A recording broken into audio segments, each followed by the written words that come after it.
Hello everyone, welcome to the channel of EduCircle Education 360. My name is Kiran Khemani and welcome back to the MCQ series of accountancy. I hope you have watched all the videos of it. There are part 4s which are made previously. If you have watched it, then please let us know how was it. If not, then please go to the channel and watch them before watching this video. So let's see the accounting ratios. Do subscribe to the channel because I'm going to make more such videos so that you will be notified for the same. In this video, we are going to mainly discuss the accounting ratios MCQs with the concepts. Okay. So this is the videos that I've already made on different topics. So this is a proper channel or like a playlist for accounts. And you can see there are different videos at your personal so that you can learn new concepts. If not, then you can revise them. So yes, go through it once. Let's see the first question. It says that current assets include only those assets which are expected to be realized within. तो हम लोगों को पता रहना चाहिए कि current assets और current liability ऐसी होती हैं जिनका जो ड्यूरेशन रहता है वो 1 ईयर का रहता है, उससे ज्यादा का नहीं, इसलिए वो करंट बोले जाते हैं. अगर वो 1 ईयर एंड अबव होते थे तो वो लॉन्ग टर्म हो जाते थे. So there realisation period is normally 1 year. Realisation का मतलब जैसे डेटर्स है, डेटर्स आपके करंट एसेट्स हैं, तो डेटर्स आपको पैसा रियलाइज होंगे, मतलब पैसा देंगे कब? With in 1 year. Okay, so C is your answer. Next, we need to tell that which ratio indicates the long-term or future solvency position of the business. ऐसा कौन सा रेशियो है जो लॉन्ग टर्म, ठीक है, सॉल्वेंसी बताता है. Solvency का मतलब होता है कि फर्म की पेइंग कैपेसिटी, कि फर्म कितना जल्दी अपने ड्यूज को क्लियर कर सकती है, इंटरेस्ट या लोन को वापस कर सकती है, वो दिखाता है फर्म की लॉन्ग टर्म फ्यूचर सॉल्वेंसी. तो ग्रॉस प्रॉफिट रेशियो हम लोगों को सॉल्वेंसी दिखाता है क्या? नहीं. ग्रॉस प्रॉफिट रेशियो तो बताता है कि ग्रॉस प्रॉफिट कितना हुआ है फर्म में as compared to sales. Similarly net profit भी वही दिखाता है. इसका मतलब इक्विटी रेशियो, इक्विटी रेशियो कौन सा है? Equity ratio is nothing but your proprietary ratio. Proprietary ratio shows you what? Proprietary ratio shows you कि आपके फर्म में कितना इक्विटी है इन द टोटल कैपिटल. तो जितना ज्यादा इक्विटी होगा टोटल कैपिटल में, इसका मतलब आप सॉल्वेंट हो. Why? Because you are not dependent on the external resources for your finances. So higher the equity ratio, it normally shows that the business is quite solvent. So the answer is A, equity ratio. Next, which ratio is not a part of solvency ratio? ऐसा कौन सा ratio है जो solvency नहीं बताता है firm की? Debt equity ratio बताता है, ठीक है, क्योंकि डेट अपॉन इक्विटी हमको पता चलता है कि फर्म में कितना डेट है एज कंपेयर टू इक्विटी. तो total assets to debt ratio भी दिखाता है. क्यों? क्योंकि हमको पता चलता है कि total assets as compared to debt कितना है. तो डेट के यूज से हमने कितने एसेट्स फॉर्म किए हैं हमको पता चलता है. तो it also shows you the solvency. Proprietary ratio, as discussed in the previous question, it is nothing but the equity ratio. It shows you the solvency. We have to tell which is not a part of solvency ratio. So the answer is A. Current ratio does not shows you the solvency. It shows you the liquidity of the firm. Next, the dash is useful in evaluating credit and collection policies. ठीक है? So you have to see कि credit और collection कैसे करना है, उसके regarding policies बनानी है आपको. ठीक है? हम लोग कलेक्शन किससे करते हैं? हम लोग कलेक्शन करते हैं हमारे डेटर्स से. ठीक है? हम लोग जानना चाहते हैं कि हमारे डेटर्स कितना जल्दी पे करते हैं, अपना क्रेडिट कितना जल्दी क्लियर करते हैं, तो हम लोग उसके रिगार्डिंग पॉलिसीज बनाएंगे. कौन सा रेशियो हमको हेल्प करता है? Current ratio? नहीं. करंट रेशियो तो जनरल लिक्विडिटी बताता है फर्म की. Average collection period, I think so yes. क्यों एवरेज पेमेंट पीरियड नहीं होगा? क्योंकि ये तो हमको पेमेंट की पॉलिसीज के लिए हेल्प करेगा।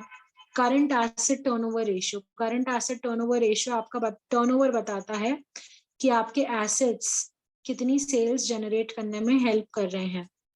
So average collection period, average collection period is a ratio जो कैसे कैलकुलेट होता है? आपके डेटर्स और सेल्स, क्रेडिट सेल्स यूज करके कैलकुलेट होता है। तो ये रेशियो हमको हेल्प करता है to make the policies which are related to collection and credit of the firm. Okay. Now, low current ratio, अगर कोई फर्म में करंट रेशियो कम है, ठीक है, आइडियल करंट रेशियो इज 2:1, ठीक है, current assets should be double of the current liabilities. अगर इससे लो है रेशियो, लो है मतलब ये 2 की वैल्यू कम है, तो इसका मतलब क्या होता है कि business is not able to meet the long term liability, कि business can not meet the long term, business can meet the long term liability, और C business can not meet the short term liability और business can meet the short term liability.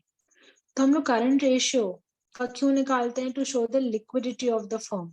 Current, ठीक है, short term चीज के लिए निकालते हैं, और करंट रेशियो से हमको पता चलता है कि बिजनेस की एबिलिटी कैसी है to meet its short term liability, मतलब उसके करंट लाइबिलिटीज को मीट करने की एबिलिटी कैसी है उसकी। So the answer is C. Now assuming liquid ratio of 1:1.2:1, cash collected from debtors would do what? How it will affect the ratio? तो आपका लिक्विड रेशियो क्या है? 1.2:1, ठीक है। लिक्विड रेशियो क्या होता है? Liquid assets upon current liabilities. Okay, if you are collecting cash from the debtors, तो इससे क्या होगा? आपका कैश बढ़ जाएगा और डेटर्स में माइनस हो जाएगा। जितना आपको कैश मिलेगा उतना ही आपका डेटर्स में से माइनस हो जाएगा। तो plus minus nil, there will be no effect on the ratio. Okay, total credit revenue from operations, ठीक है। सबसे पहले तो रेवेन्यू फ्रॉम ऑपरेशंस का मतलब होता है सेल्स। क्रेडिट सेल्स की बात हो रही है, फर्म की कितनी है? 5,40,000। Average collection period is 3 months। Average collection period मतलब हमारे डेटर्स हमको हर 3 महीने में पैसा दे देते हैं। ओपनिंग डेटर्स फर्म के हैं 1,10,000 which was the data of the year start. Year की स्टार्टिंग में हमारे डेटर्स थे 1,10,000, तो हमको बताना है क्लोजिंग डेटर्स क्या है। तो ये कैलकुलेशन हम लोग बेसिकली रेशियो, कौन सा रेशियो यूज करके कर सकते हैं? Let's see. So debtors turnover ratio, debtors turnover ratio, ठीक है, ये हमको क्या बताता है कि हमारे डेटर्स कितनी जल्दी कैश में कन्वर्ट होते हैं, ठीक है। तो डेटर्स टर्नओवर रेशियो का फॉर्मूला इज क्रेडिट सेल्स, क्योंकि हम लोग हमारे डेटर्स को क्रेडिट सेल्स ही करते हैं, upon average debtors. Average debtors मतलब opening debtors plus closing debtors divided by 2। Okay, so now